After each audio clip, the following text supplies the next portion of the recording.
So I went for a bike ride just now, and normally when I get to the end of the road, I turn left. Um, but and there's a reason why. So when my dad got ill with cancer, I used to go ride my bike through the back roads to go check on him and visit him. And I had a bike that I was customizing and tweaking and buying parts for, and I kind of showed him that. He'd come outside because he was pretty weak, but he'd come outside and he'd take a look, and you could tell he was like fascinated. And he said, "Oh, I love bikes," and so it became like the thing to do is to ride my bike over to check on him. And so after he passed, I haven't been able to go that route anymore. I kind of got stuck in this. I guess you call it a stronghold of grief, because it's basically made it so that I avoid going there at all costs, even though I loved even the bike ride itself, that particular route. I just loved going that route, and enjoyed it because it was challenging with the hills, and there was a lot of shade, which where I was just at coming back, not so much. So anyways, I'm going to the end of the road, and I hear keep going.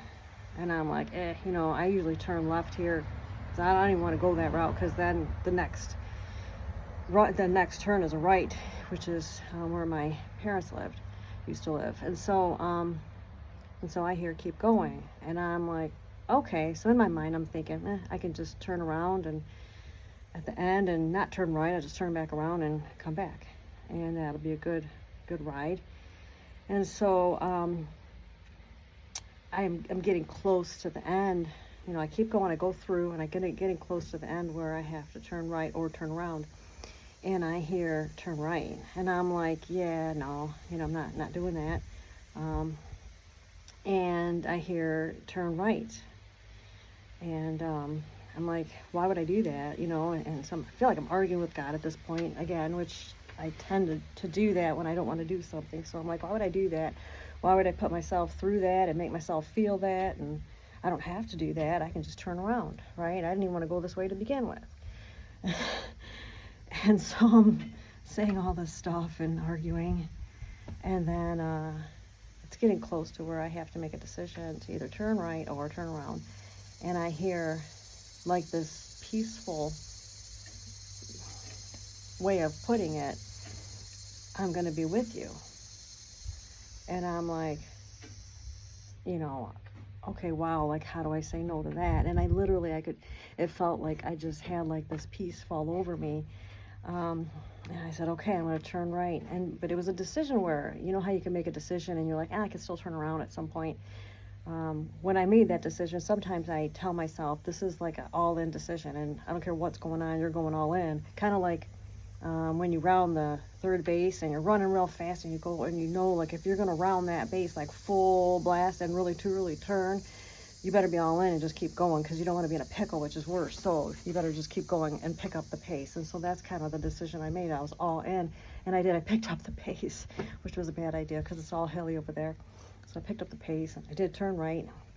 I pick up the pace, and I'm heading to how it was when I would go visit my dad. And the instant when I turned right and I decided, you're all in, you're going to go past. And I know for some people it shouldn't be a big deal, but this was a big deal for me because it was very sentimental, these moments of sharing all the things I was doing with my bike, not really realizing that my dad loved bikes, and how he seemed fascinated that I was customizing a bike, and it was just really cool. So this was difficult to ride my bike over there.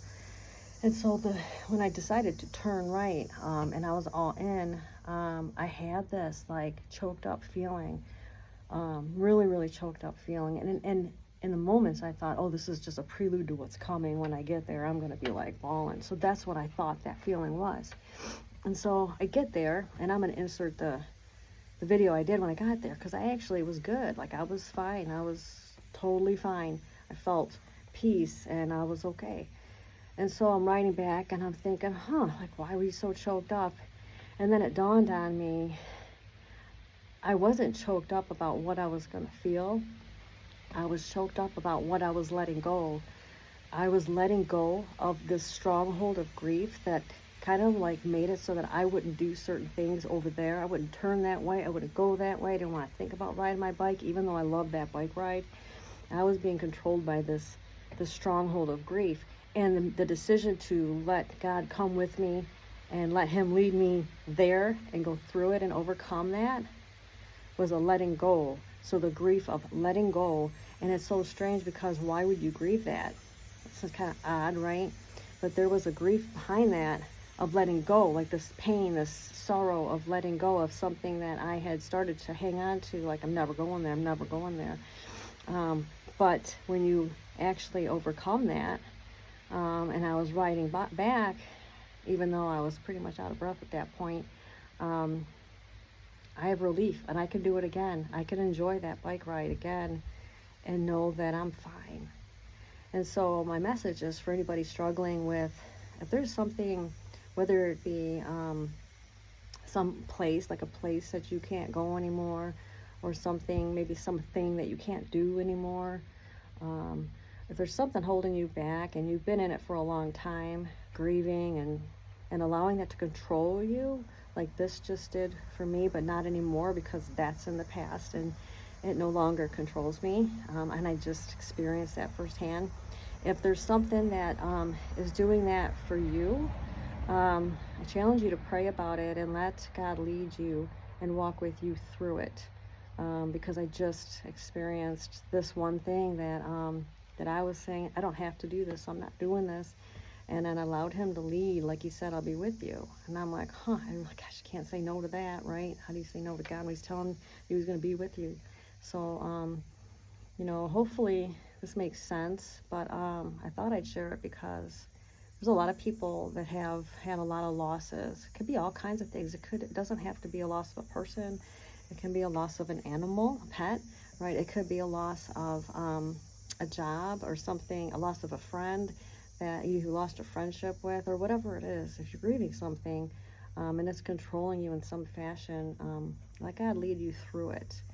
Because I literally I feel like a freedom in an area of my life, small area, it wasn't big, but it's not controlling me anymore. And I can ride my bike on that particular road, which I enjoyed doing before, and I can do it again now and know that everything's good and I can enjoy it and have peace with it.